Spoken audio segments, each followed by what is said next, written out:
You guys, if you want a whole new life, we got to change your identity. This isn't just a Katie perspective. This is literally taught by life changing gurus such as Tony Robbins. And it didn't really click for me until I went through an entire transformation myself. So, the backdrop, why this matters so much to me is because for over 30 years of my life, I struggled with obesity. And it was a very painful journey. I was a size 13 in the sixth grade. And thankfully, I played tons of sports growing up, very athletic, but on season, I was probably a 14, 16. Off season, I could easily balloon up to a size 18 to 20. It's not great for the body. So even though in today's culture we have a lot of body positivity, you also have a lot of health risks and challenges everywhere. We're seeing this play out in forms of diabetes and infertility and all of these ways, people just being in pain, not being able to walk up a flight of stairs or just struggling to feel good in their body, having symptoms of anxiety and depression. Like, I think food can be your biggest ally in life and fuel you. And I also see it being, for many, many people, their biggest downfall. And for me, I didn't realize that I was a little food addict when I was the age of 5 years old. I was taken to my grandparents' house. They moved to the area, and it was like, finally, my parents had a babysitter for little Katie, who was 7 and 9 years younger than her siblings. So my siblings are much older than I am. It was the miracle who came along way later in life. And eventually, when grandma and grandpa lived nearby, they had little Katie go to their house while they were off seeing my siblings play sports. So I wouldn't have to be out late and whatnot. The issue is that my grandparents showed love in the form of gifts. Now, this was very cool for me when it came time for like school shopping or just taking me out and getting me a little something special when we were out and about. It was actually my grandma who took me every single Friday to the hair salon where she got her roller set. And then every so often it was at her full perm. She was a very classy Marilyn Monroe type of woman, and even way back in her day, she did nails at the Beverly Wilshire in Beverly Hills, which is so cool. My grandma was amazing. I looked up to her. To this day, I'm so thankful that my grandparents raised me pretty much part time because there's a lot in me that is wildly different than the rest of my family, and it's because of their influence. And there are very good things about that. I enjoy the finer things in life. I like quality over quantity. I am responsible about shutting off the light when I leave a room or putting things in the same spot every time so you always know where it is. So love them, and they were so good to me. But one of their forms of gifts came in the form of food as well. So as a little 5 year old, I was given these treats that I shouldn't have had growing up, just popsicles and fruit roll ups and ice cream. And we'd pop popcorn and then dip it in butter while we watched Perry Mason, Matlock, or The Golden Girls. So while it was a really great life, I had a distinct change in my appearance from age 4 to age 5. And that's when food addiction became the real challenge of my life. Now, when you were a girl growing up in the 80s and 90s, it's not like today where there is that acceptance of different body shapes and sizes. It wasn't like that. So I was hardcore made fun of. Now, knowing me, you know that I stood up for myself and others, and that didn't sit well with me. And I also fought back verbally, usually. Sometimes it was more than verbal. But I stood up for myself and never, seemingly let it affect me. But they say like sticks and stones may break my bones, but words will never hurt me. No, words will always hurt you. They will sting, they will stay with you forever. And I had this belief like that I was just gonna be this fat girl. Thankfully, I felt like I had a cute face and a good personality. I had good style for what I was able to access for style, but there were stints of my life where I had to shop on the men's side of the Gap store because I couldn't fit into the girls' side. So it was a very self defeating thing to go through as a female. And I wasn't the girl asked out to the prom or had a steady boyfriend throughout the high school stages of my life. That can really mess with you when you have these crushes on people that maybe in secret want to have fun with you, but not actually choose you to be publicly the one they want to have on their arm. And I remember my grandma saying to me, Katie, you're beautiful and you're just big boned like your dad.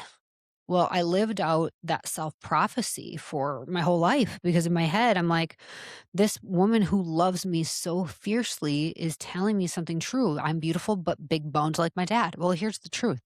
Nobody's big boned. Big boned is not like a thing that reflects the body fat percentage that you should have for your body composition. But in my head, this is who I am. And when you think that way, that becomes your identity. What is it for you that has stuck with you, maybe your whole life, that has affected who you wish were you, that was outwardly apparent? Maybe that shows up in your personality. Maybe you don't put yourself out there like you wish you would, like you see you potentially could. Maybe it shows up in appearance, in relationships, in the way you manage money or your time. And today I want to just get you into a place of shifting your mindset. 100% of my transformation, I've lost over 100 pounds, would not have happened if I didn't believe that it could happen. Now, I'd be lying to you if I said that I ever thought I could be as fit or have a physique like I do today. I actually never thought that was possible. My one dream, you guys, I just wanted to be able to shop in normal clothing stores. So when you're plus size today, there are a lot of places you can shop, and there are a lot of stores that have both quote unquote normal sizes and plus sizes. All I wanted was to be able to go into the stores that didn't carry plus size and that I could also shop there. That was it. That was all I wanted to go for. But as I worked towards the vision I had of changing my identity, slowly but surely over time, I became the most unbelievable version of myself ever. And I'm beyond thankful. Um, I'll be honest that with that comes some psychological challenges too, because now it's like once you have it, you're afraid to lose it.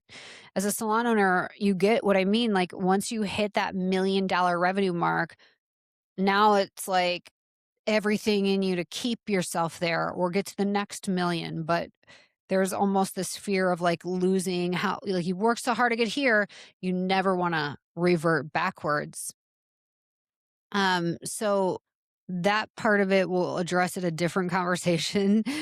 But today we're going to talk about you cannot have a whole new life unless you have a whole new identity. And to have a whole new identity, you really need to believe in seeing yourself differently and believe that you can be that way. And you actually then take the steps and actions to become that without giving up.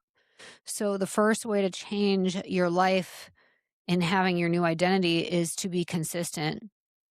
So, the strongest force actually in the human personality is the need to stay consistent. And how we define ourselves is key for this. So, I am dot, dot, dot. I want you to think about that for yourself. If you think about I am, and then what are all those things? So you can think logically like, this is true. I am a business owner. I am a founder of a tech company. I am a mom. I am a bodybuilder. I am sober. I am into biohacking. I am into athleisure clothes. Like you can make your own list. What are all those things for you? Because the brain knows if you are full of crap or if this is real for you. So, but you have to put it down on paper. You have to put it in front of you. I want you to write your I am statements and really be consistent with that. You get who you are, not what you want. You get who you are, not what you want. So if you define yourself as a procrastinator or someone who struggles with money or somebody who struggles with fitness or somebody who struggles in relationships or someone who struggles with learning or whatever it is, if you say that out loud, if you have that identifying belief about yourself, you are going to literally your non-conscious brain is going to constantly sabotage any effort in those areas to be different. So you have to be like shifting that perspective in a very fierce and radical way. It's got to be like all in. It's got to be freaking aggressive that you tear down old limiting labels of yourself and then replace them with empowering statements. So, instead of I'm trying to be healthy, you say, I am an athlete. By the way, maybe not everybody knows this, but you are an athlete. There is an athlete inside of you. You just need to tap into what type of athlete that you are. You could be a yogi, you could be a Pilates girl, you could be a runner, you could be a bodybuilder, a power lifter, a CrossFit girl or boy. You could be so many things. You could be a swimmer. You could be somebody who goes out to hike. You could be paddleboard. There are just endless ways that you can show up as the true form of athletic abilities and person that you are inside. You just need to explore what that is for you and find the thing that you love and become like that becomes part of who you are. That is an identity perspective. Saying things like, I am a disciplined leader. I am an early riser who is proactive and intentional about my routine. Start making the statements and then being aggressive to believe it and live it out at all costs, which really goes into shifting your verbiage. This is number two, from I should to I must. We hear this all the time. Start paying attention to this. You'll hear people say, yeah, I really should start getting to the gym more regularly, or I really should be signing up for those web events to learn from these different industry companies. I really should be attending these in person events. I really should be pulling these reports in my point of sale to review where we're at with these KPIs. I really should. That leads to Neverland. That is never going to take you anywhere. You need to look at what are the musts in your life. What are these areas are standards that I must live by at all costs. You need to divorce your limiting story. So many people stay stuck because they're married to a story of why they can't succeed. They say, well, you don't understand. I had a tough childhood, or you don't understand the abusive relationship I was in or am in. You don't understand the way the economy is working or this city or town that I live in. You don't understand what it's like here or the people here. You know what? I'll never forget Pastor Stephen Furtick in his book saying this quote. It is something now I live by. This quote I will remind myself over and over. And it's this: if you argue for your limitations, you get to keep them. If you argue for your limitations, you get to keep them. And then he goes on to say, but if you believe in the potential of who God made you to be, you get to fully realize that. You get to fully live that out. Do you believe in your potential of who God made you to be? Do you believe it's possible? For me, it wasn't that I became an adult and became obese and then deep down knew, oh my gosh, I used to be so skinny, I could have that again. Like my sister, I look at her and she was actually prom queen, which meant she was not just gorgeous, but she was also so nice that people voted for her because she's like an awesome person. And I always looked up to her. She was a cheerleader in high school. She was a college cheerleader. I'm like, she was it. She's had this beautiful blonde hair, and I love her so much. And I know that she is not in the place she necessarily wants to be as an adult when it comes to her health, but she has the hope of looking back and seeing proof that it has been that way in her life so she could go that direction again. it is possible for her. See, I never had that. I never could look back and be like, oh, but I was so great in high school. I was so skinny, or I was so fit, or I was so this or that. I had to literally cling to the hope that other people put out. And what do I mean by that? Well, you remember the shows like The Biggest Loser. You now are on Instagram. So if you're following people and their before and after pictures, I would see these women in their before pictures and then they've lost over 100 pounds. They looked radically different. And I just started screenshotting those pictures, printing it out, cutting them up, putting them on my vision board.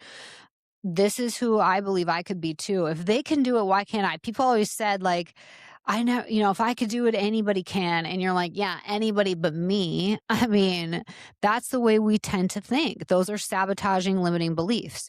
But eventually I'm like, you know what? Screw it. I'm going to do whatever it takes. This cannot be my future. Sometimes you have to burn the ships and decide, like, going back over here is not even a freaking option.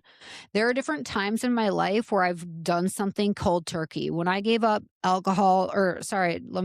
drugs, and I was doing some really hardcore stuff, not like every day. Like, my everyday drug of choice was smoking weed. Um, Man, I was obsessed. It was like morning, mid-morning, afternoon, late afternoon, evening, like it was my whole day long. When I quit smoking weed cold turkey, I had crazy night sweats and the most vivid, wild dreams ever. The body came down hardest from that drug than anything else. And I was once in a while tapping into lots of different sus things. And I will just say this, thank the Lord that back when I was doing all this, there was not fentanyl, because I'd probably be dead for real. There were just way too many moments I was trying something new, putting something under my tongue or on my tongue, like really, really unfortunate decisions. So thank God that I'm alive and that I'm to the other side of this. But giving it up cold turkey meant that I had to disassociate also with every single person I knew. It wasn't like I could keep a couple of those friends. You are who you hang out with. And I know deep down, like, I was not strong enough to stay friends with them and not do those things. So I didn't even go around them. I became such a loner. All I did all day long was work, come home, read the Bible, go to bed, get up, work, come home. Like, I just did everything by myself for months until I tapped into my church community and got to know some other friends. And then I eventually went back to school for the group health club technician program. I became a Pilates instructor, and then I went back for cosmetology. But I just decided, like, it's better to be alone and figure this out than to be around the people that I will be way, way too tempted by this lifestyle again if I do that. And the same thing happened in my any stage. If I quit drinking, I had to, like, not hang out with friends and go to the bars. Like, when I quit eating terribly, I had to really limit my time and exposure to my own family members. When you grow up in a household where everything is either about drinking or food, it's very hard to escape those temptations. Now they're all used to me. If I come around, I have my bag of protein and applesauce and my weird stuff. I bring a cooler of my pre-measured chicken breast and my little cup of ranch or whatever it is, my avocado. I'm just prepared to be different, and that's okay. They don't throw me shade. I don't throw them shade. People are going to choose their lifestyle, but you guys, who you hang out with is so important. And you have to get into this mindset of life is not happening to you, it's happening for you. So there is opportunity all around you to change your identity. If you look for it, you can find your people that like what you like now in this new identity, this new version of yourself. And by the way, you're allowed to be different. There are going to be people in your life that are not going to understand, that are not going to be okay with it, are secretly going to wish for your failure in your pursuit to be a completely different person. And you are going to have to let that go, because deep down, you want everybody to be happy for you, everybody to be accepting of you, see the changes you made and be like, well done. Not like, well, did you know she did this, and this to get there? Who the fuck cares and what does it matter to you? If I go after something I want and I get it, shouldn't that give you now the excitement that maybe if you have something you want to go after, you could get it too? So you have got to let any opinions that other people have of you, let it go. It's none of your business. And another friend of mine said, I've had to be okay with people being wrong about me. How hard is that for you as well? Like, if people have an opinion about you and you're like, wait a minute, and you defend yourself, don't defend yourself. It's okay if they're wrong about you. You can let that go. There is a difference between winners and losers, people who are victorious, people who are victims. You're either living above or below the line. So let me explain. If you are a winner, you are living above the line, which means you are taking full ownership of your life, full accountability, and full responsibility. This means no matter what happens, you're like, I'm 100% responsible. I'm 100% accountable to this. I'm going to take full ownership because this is my full life. There is nothing that's going to be thrown my way that I am going to be like, woe is me. Because being woe is me keeps you stuck and hidden and isolated and living in a shadow when you should be shining and stepping out and living to the fullest extent of your capabilities. Now, living below the line is living like a loser, like somebody who, I'm a victim. Life happens to me. This isn't fair. You don't know. I don't want to be around that. I don't want to be exposed to that. I don't want to. I struggle. I will have empathy. Like if somebody's sharing a hard thing, it's like, your circumstances are terrible. I'm going to empathize. I'm going to sympathize. And then I'm going to try to build you up. Let's look for the ways to move out of this season. And by the way, I can't throw so much shade because my friends, like deep, deep close friends, know that when I've been through hard times and I've shared it, they are there for me without judgment. And they do sympathize with me. I've cried to friends. Like I've shared when I retired from salon ownership, like I'd be calling my girl, Mary Beth Burns, like freaking out. But it didn't stop me from still pursuing and taking action towards the things that I know needed to be done. When you live below the line in that victim mentality, you are shifting blame. You're saying, well, this isn't actually my fault. Like these circumstances happen. This is the case. Until you are willing to take 100% ownership and accountability for your life, things will not actually change that significantly for your life. If you want to change your life, you need to change your identity. And part of your identity is that you have to look at yourself as a winner, and winners take full ownership of their lives. Give up the excuses and stop blaming others or other things. And third, and finally, it's time to move. You have to take action. I create a vision board every year where I see the different areas of my life and visually what it looks like to achieve the goals that I have. And, in the past, it's like, I want to have an Airbnb property on a lake. That happened. I want to have a pontoon boat. That happened. I want to have a Yukon Denali. That happened. Like everything that I want to have kids. I want to grow this. I want to be in other states. I want to be a speaker in another country. I want to write a book. All those things came to life, but it didn't come to life just because I had a vision board. Now, the vision board is huge because it affects your reticular activating system, which is the subconscious part of your brain that works on your behalf to get you what you see could be possible for your life. So there is 100% power to vision boards, but it's not 100% the only thing you need to do. The main thing you need to do then is take action. You have to make moves in your life. You have to do something that's radically inconsistent with the way you have been currently living in order to consistently be the new version of yourself. So when you think back to those I am statements, if you say, I am awesome at money management. Okay, well, what does somebody who's awesome at money management do? Well, they pull up their bank statements every day and review charges and is it in line with the budget and the plan. They look at their monthly P&L, whether it's personal or for the business, and they review like where they optimize the month. They celebrate their wins. Where do they need to make some changes to cut the fat? Those are the behaviors then you put in place. So you say, I am, and then you start living out the behaviors of that type of person. This type of person lives this way, so I'm going to start living that way. And you guys, over time, you are that person. This book called Atomic Habits by James Clear, he says how the first day you show up to the gym, you're an athlete because you're behaving like one. You don't have to wait until you hit this peak moment to say, I'm now an athlete. If you go to yoga, you're a yogi who practices yoga first class. That's it. And you have to believe that that's true and not self-sabotage or say, well, no, I'm not actually yogi unless I come 4 days a week and I've been practicing for at least a year. That is bullshit. That's what keeps people down.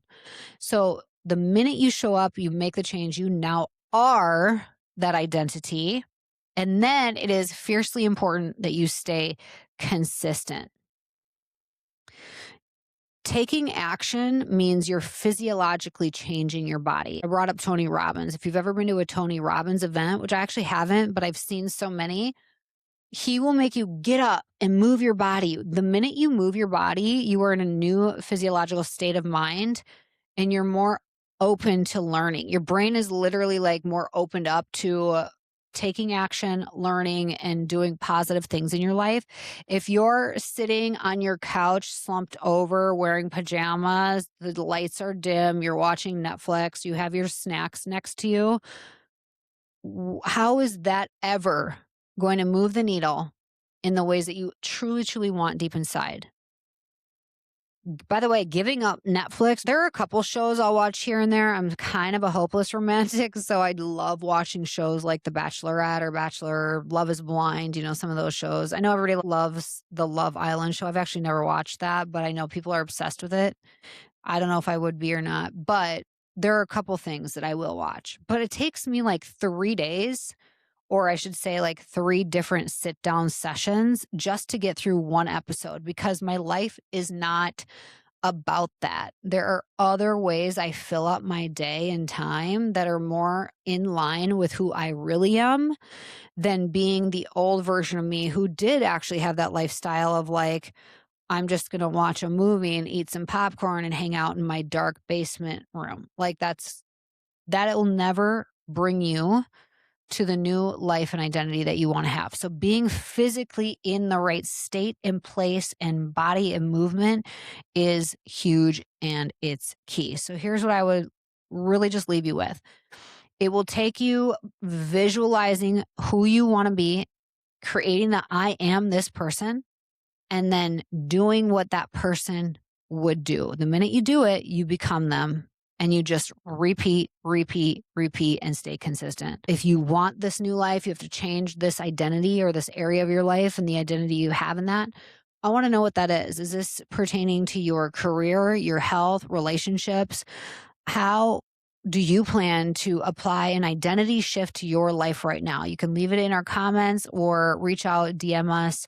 As always, you guys, I'm here for you. It's our time on Thursdays to be together for these intimate moments that help you have a better personal life so you can show up as a better leader, a better owner, and really serve this industry in a bigger, better way because you were called to this. Until next time, have an awesome day and stay strong. Did you know over 60% of first-time clients do not return for a second visit? That is so painful, but it doesn't have to be that way. That's where Maya comes in. Maya is the ultimate marketing software for the beauty and wellness industry. We have a proprietary funnel utilizing special algorithms to help connect the right consumers with the right providers at your business. This means that Maya helps you get higher spending clients you love to work with who stay the long haul. If you want to increase your revenue, increase your client count, increase your average ticket, and increase your new client retention, then you need Maya. Go to joinmaya.com to set up your own personal virtual tour and see why over 500,000 consumers have trusted Maya and the businesses we work with to find their perfect beauty and wellness pro. We promise you will love Maya.